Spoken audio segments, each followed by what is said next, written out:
এখানে লাভের চিন্তা করে করি না। এই ব্যবসাটা করি মানুষের এবং দেশের, সমাজের উপকারের জন্য করি। আর আমরা গরিবের চিকিৎসাই বেশি করি। এলাকায় কোনো চোখের ডাক্তার ছিল না। তো আমি চোখের জন্য আলাদা একটা প্রতি শুক্রবার একটা চেম্বার করাইতেছি, এটা ফ্রি। সুপ্রিয় দর্শক, দেশে এবং দেশের বাইরে বিশ্বের যে কোনো প্রান্ত থেকে এই মুহূর্তে আমার বার্তা সাক্ষাৎকার যারা দেখছেন আপনাদেরকে স্বাগত জানাচ্ছি। আমি সুলতানা এলা ইশরাত। এই মুহূর্তে এমদাদুল হক কালাম একজন মেডিসিন বিজনেস প্রোপাইটার। কেমন আছেন ভাইয়া? হ্যাঁ, আছি আলহামদুলিল্লাহ ভালো। আপনি ভালো আছেন? হ্যাঁ, ভালো। আমার বার্তা থেকে আপনাকে স্বাগত।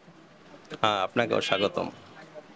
এটা আসলে আপনি অনেক অনেক ধরনের বিজনেসই আছে। আসলে আপনি এই যে মেডিসিন বিজনেসটাই বেছে নিলেন কি মনে করে যদি বলতেন? হ্যাঁ, আসলে মেডিসিন বিজনেসটা আমি এইটা মনে করে নিলাম যে আমার এই মেডিসিনে যে পরিমাণ ক্যাশ খাটে, মানে এর থেকে আরো লাভজনক ব্যবসা ছিল বাজারে। ওই ব্যবসা আমি বেছে নিই। এই ব্যবসা বেছে নিয়েছি এই কারণে এখানে মানুষের সেবা করার মতন অনেক সুযোগ আছে। এই কারণে ব্যবসা নিয়েছি। আর এটা সেবামূলক ব্যবসা, এ কারণে এই ব্যবসাটা করি আর কি। আর এখানে লাভের চিন্তা করে করি না। এই ব্যবসাটা করি মানুষের এবং দেশের, সমাজের উপকারের জন্য করি। আসলে যদি বলেই আপনার দেশের যে বর্তমান প্রেক্ষাপটে পরিস্থিতি এই মুহূর্তে আপনাদের বিজনেস কেমন যাচ্ছে? এই মুহূর্তে বিজনেস খারাপ যাচ্ছে, কারণ আমাদের এখানে পাশাপাশি একটা গার্মেন্টস ছিল, সিনা গার্মেন্টস, ওইটা বন্ধ হয়ে গেছে। তো এই কারণে আমাদের ব্যবসা বর্তমানে আগের থেকে অনেকটা কম। এক সময় এর এখানে ব্যবসা অনেক জাঁকজমক ছিল। তো এখন আল্লাহর রহমত আছে মোটামুটি আর কি, আগের থেকে কোনো রকম চলা যায়, আগের চেয়ে কম। আপনার কি চিন্তা ভাবনা আছে যে আরো ব্যবসা প্রতিষ্ঠান বাড়াবেন এরকম কোনো? হ্যাঁ, আসলে আরও ব্যবসা বাণিজ্য বাড়ানোর আমার ইচ্ছা আছে। ব্যবসা অলরেডি বাড়াইছি। যেমন আগে আমার দোকানে একজন সপ্তাহে এই এলাকায় কোনো চোখের ডাক্তার ছিল না।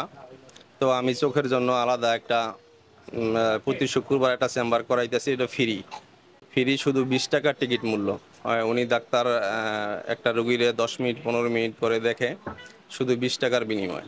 এবং যাত্রাবাড়ি থেকে ক্যাপিটাল চক্ষু হাসপাতাল থেকে ওই ডাক্তারটা আসে। আসলে মেডিসিন ব্যবসা এমন একটা ব্যবসা, এইটার মেডিসিন লাগে না এমন কোনো মানুষ নাই। আর আমরা একজন পল্লী চিকিৎসক, গ্রাম্য ডাক্তারের এমন কোনো মানুষ নাই যারা মনে করেন আমাদের কাছে না আসে, ছোট থেকে বড়। আর আমরা গরিবের চিকিৎসাই বেশি করি। আসলে আমাদের কাছে যারা আসে সর্বনিম্ন গরিবের মানুষগুলাই আসে। আর এই ব্যবসায় ইচ্ছা করলে একটা মানুষ অনেক বড় হইতে পারে। তো আমারও ইচ্ছা অনেক বড় হওয়ার, ঠিক আছে। আর আমি এই ব্যবসা থেকে আরও অন্য কোনো ব্যবসা আরও করার জন্য ইচ্ছা আছে আমার।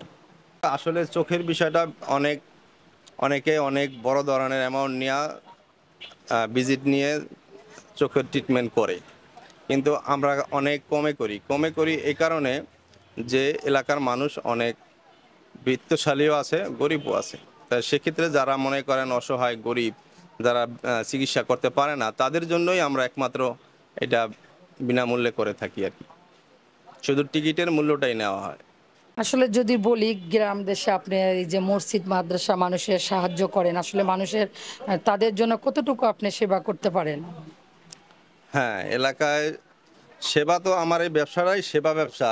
তারপরেও দেখা গেল আমি এলাকায় মসজিদ মাদ্রাসা এগুলিতে যতটুকু পারি আমার সমর্থ অনুসারে আমি চেষ্টা করি।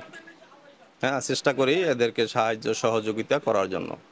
এই কিছুদিন আগে যে বন্যা হইলো কুমিল্লাতে, নোয়াখালীতে, তো ওখানেও আমরা অনেক সাহায্য সহযোগিতা করেছি, ওষুধ দিয়ে, মেডিসিন দিয়ে, ওরসালাইন দিয়ে। হ্যাঁ, এগুলা এগুলা দিছি এবং টাকা পয়সাও দিছি। তো এরকম আরও সাহায্য সহযোগিতা করা আমাদের অনেক ইচ্ছা আছে।